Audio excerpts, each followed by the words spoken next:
Kaixo, bideo honetan berreketekin azkenengo eragiketa zelan egiten den ikusiko dugu.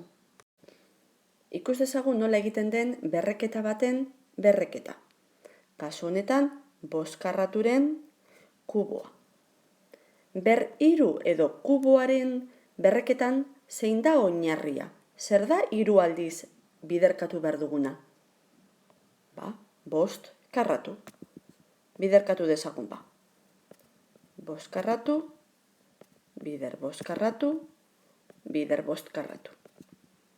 Kasu honetan, biderketa bi ditut, oinarriak berdinak dira, oinarriak berdinak direnean eta biderketa geneukanean zer egiten gendun.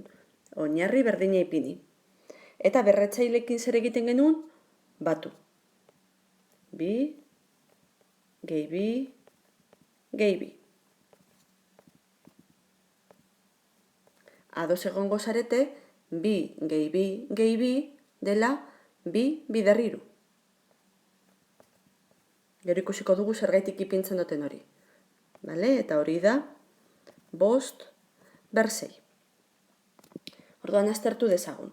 Berreketa baten berreketan, bosta ipintzen da oinarri bezala, eta berretzaileak biderkatu egiten dira.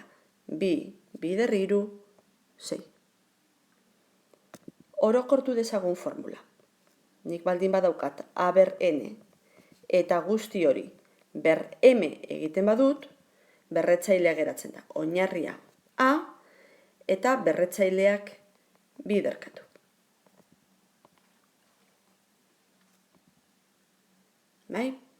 Adibidez, egiten baldin badut.